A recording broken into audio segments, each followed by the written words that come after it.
নতুন উদ্যমে আন্দোলন শুরু করতে হবে। জুলুম নির্যাতন করে ইসলামী আন্দোলনের অগ্রযাত্রাকে রুখে দেওয়ার যারা দিবা স্বপ্ন দেখে তারা ভুলের মধ্যে আছে। পরিষ্কার আহ্বান, আমাদের রাহবরের নেতৃত্বে যে আন্দোলন শুরু হয়েছে এই আন্দোলনের মাধ্যমে জুমার নামাজ সংক্ষিপ্ত আপনাদেরকে অভিনন্দন জানাবেন।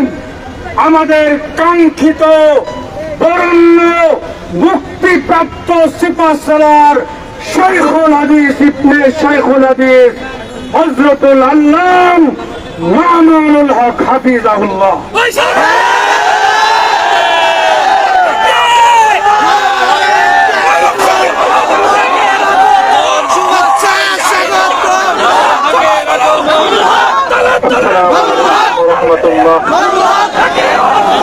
আলহামদুলিল্লাহ ওয়া কাফা ওয়া সালামুন আলা ইবাদিহি আল্লাযীনা ইসতাফা আম্মা বা'দ আউযু বিল্লাহি মিনাশ শাইতানির রাজীম বিসমিল্লাহির রাহমানির রহিম লা তাসরিবা আলাইকুমুল ইয়াওম ইয়াগফিরুল্লাহু লাকুম ওয়া হুয়া আরহামুর রাহিমিন। সাদাকাল্লাহুল আযীম। শুকরিয়া আদায় করি আল্লাহ দ্বীনের কথা বলার অপরাধে, আল্লাহ দ্বীনের বিজয়ের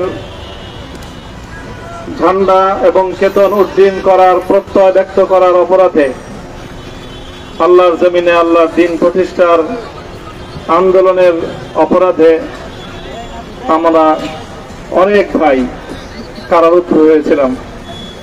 পর্যায়ক্রমে সকলেই আলহামদুলিল্লাহ জিন্দানখানার লৌহ প্রাচীর ভেদ করে মুক্ত জীবনে ফিরে এসেছেন।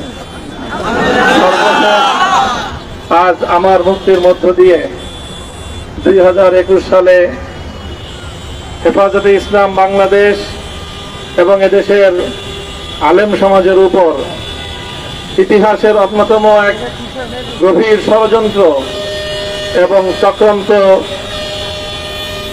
নির্যাতনের যে স্টিমরোলার পরিচালনা করা হয়েছিল তার আজকে একটি প্রাথমিক অধ্যায়ের পরিসমাপ্তি ঘটল। আমরা স্পষ্ট ভাষায় বলতে চাই, আমাদের উপর জুলুম করা হয়েছে, আমরা নির্যাতিত।